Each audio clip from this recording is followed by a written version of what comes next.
Hello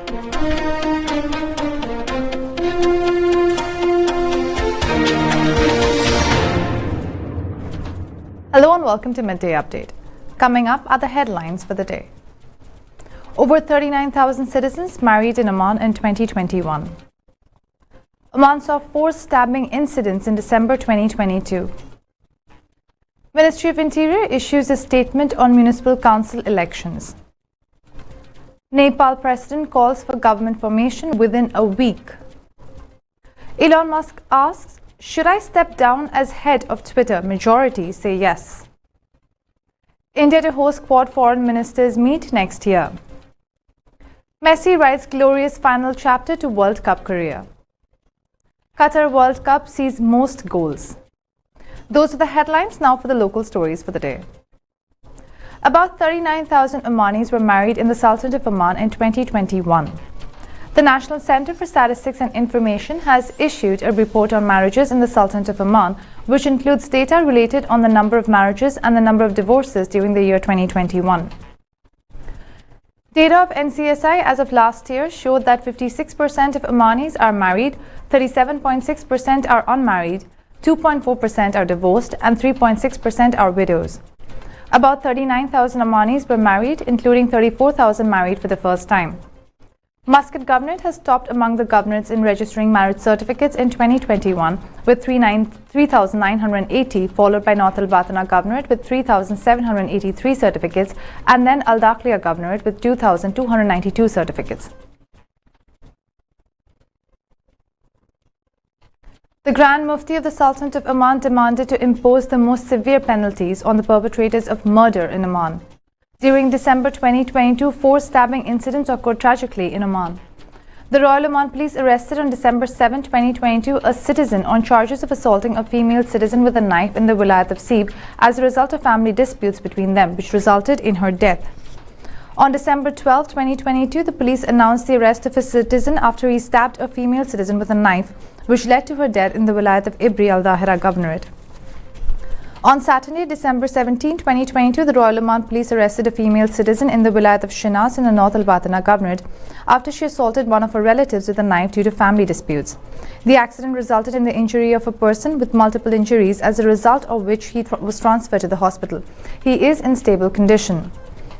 The Royal Oman Police published through its official account on Twitter on December 18, 2022 that it had arrested a citizen after he assaulted a female employee with a knife while she was performing her work in a local bank in Dhofar Governorate. She is also in stable condition.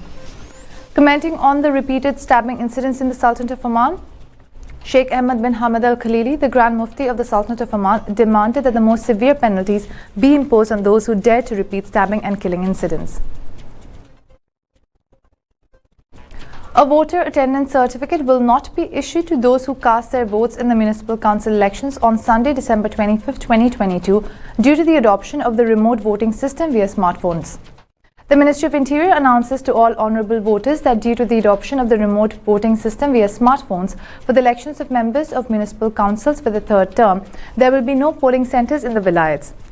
Given that the voter does not need to obtain a special leave on voting day on Sunday, December 25, 2022, a voter attendance certificate will not be issued to all employees of the units of the state's administrative apparatus and other public legal persons and workers in the private sector who cast their vote.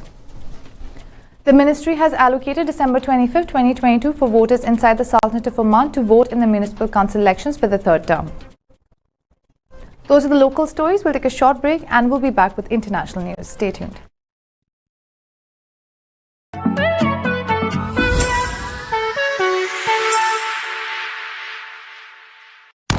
Play, you listen. You talk, we listen. You got something to say? We want to hear it. 95.4 in Muscat. And 91 in Salalah. Music, news, views, and everything in between. TFM. TFM. Let's talk.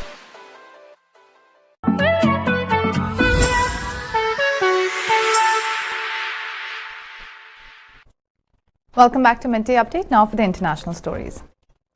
Nepal President Bidya Devi Bhandari has asked the country's political parties to prove majority within a week after last month's national election. In a statement, Bhandari asked the newly elected members of the House of Representatives to stake a claim for the post of Prime Minister with the support of 2 or more political parties by December 25th, sources reported. As no single party commands a clear majority in the House of Representatives as per the Article 76(1) of the Constitution of Nepal 2015, the President, as per Article 76(2) of the Constitution of Nepal 2014, calls on House of Representative members to show a majority in order to be appointed as a Prime Minister of Nepal with the support of 2 or more political parties of the House of Representatives by 5 p.m. on December 25, 2022, read the statement as quoted by sources. This call to present the majority through the support of parties represented in the federal legislature comes after Nepal's Election Commission submitted the final result of the federal elections to the President on Thursday. On December 14th, the Election Commission published the final result of the parliamentary elections held on November 20th this year. The Commission made public the results of the elections held under the first past the post and proportional representation categories.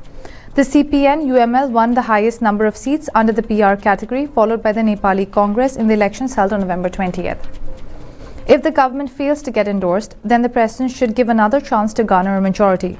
Upon repeated failure, the President can dissolve the House of Representatives and call for fresh elections within 6 months. The Constitution also has fixed the number of ministers in the centre with a number limit of 25 seats, including the Prime Minister, Deputy Prime Minister, Ministers, State Ministers and Minister Aid. Judging by the outcome of the poll that Twitter CEO Elon Musk asked for on the microblogging site, he is on his way out of Twitter. Within a few minutes of Musk's cryptic tweet asking users if he should step down as head of the social media platform and also promising to abide by the result, the yes vote started edging ahead. In reaction, Musk said, "As the saying goes, be careful what you wish as you might get it." Twitter CEO Elon Musk started a poll on the microblogging site asking users if he should step down as head of the social media platform and also promising to abide by the result. Taking to Twitter, Elon Musk said, "Should I step down as head of Twitter? I will abide by the result of this poll." Musk also said that there will be a vote for major policy changes on Twitter. Twitter CEO's tweet created a new divide among users, where one side is in favor of Musk leaving Twitter as CEO and others don't want him to leave the microblogging site. David Morales, a member of the Rhode Island House of Representatives, replied to Musk's post and said, "Elon is someone who has commented on this matter. Please step down as the head of Twitter. I've talked to many neighbors and people across Rhode Island who feel uncomfortable using this platform based on your decisions and statements. Thank you." Meanwhile, there are some supporters of Musk who don't want him to leave Twitter, like Liz Wheeler, an American commentator. This poll comes after Twitter Sunday announced it would ban accounts used to promote other accounts on other specific social media platforms, including Facebook, Instagram, and Mastodon.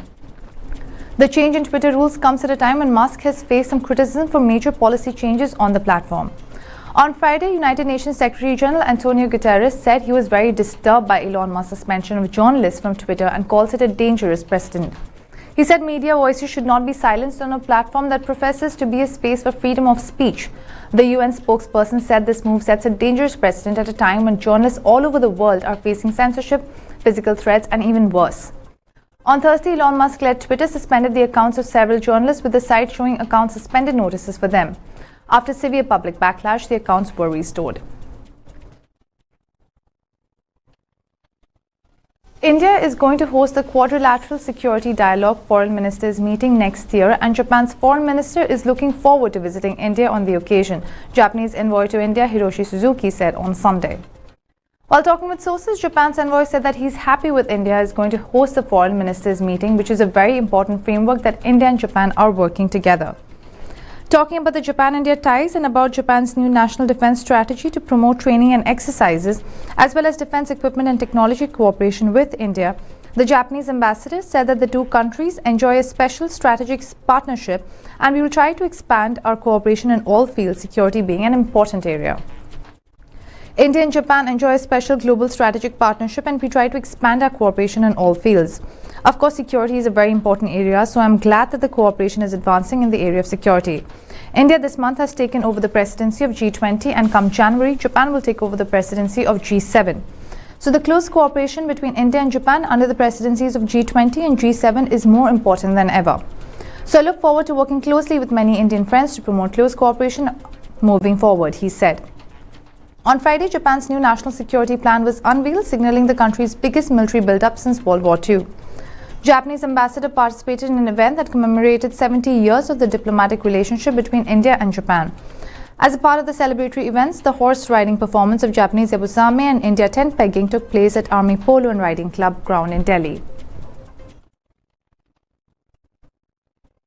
Those are the international stories. We'll take a short break and we'll be back with sports news. Stay tuned.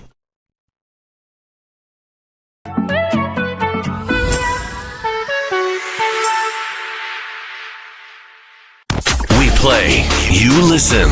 You talk, we listen. You got something to say? We want to hear it. 95.4 in Muscat. And 91 in Salalah. Music, news, views, and everything in between. TFM. TFM. Let's talk.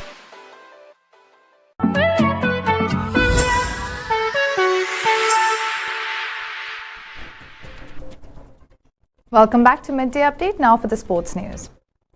Lionel Messi fell to his knees inside the center circle at Lusail Stadium. Elation stamped on his face as his Argentina teammates ran towards him and then piled on top of him in gleeful celebration. Gonzalo Montiel had just rolled the decisive spot kick past Hugo Lloris to give the Albiceleste a dramatic penalty shootout victory over France in a World Cup final for the ages. This was the crowning glory of a career that already had everything except for a World Cup winner's medal. Qatar 2022 was, in the 35-year-old's own words, a last chance to win international football's most coveted prize. This was Messi's fifth World Cup, having first appeared on the grandest stage at the 2006 tournament in Germany. Those close to him noted a difference in the diminutive forward's mindset in recent months. He has shown an almost obsessive desire to sign off from international duty, with a storybook ending in Qatar. So what does Argentina's triumph mean for Messi's legacy? Many, including former Germany striker Jurgen Klinsmann and Mauricio Pochettino, Messi's former manager at PSG, have said the Argentina number 10 could not be uttered in the same breath as his compatriot Diego Maradona or Brazil's Pelé without a World Cup title. That argument has been laid to rest. At the very least, Messi now deserves to be in the best ever debate. And if this achievement at club level are to be considered, he has won 4 Champions League medals. There is a case to be made that he might even edge out Pelé and Maradona. Messi was much more than just the captain of the Albiceleste side that secured Argentina's third World Cup trophy and first in 36 years. He carried the team on his shoulders for much of the tournament and scored twice in the final to finish the campaign with 7 goals and 3 assists, a performance comparable to that of Maradona in 1986.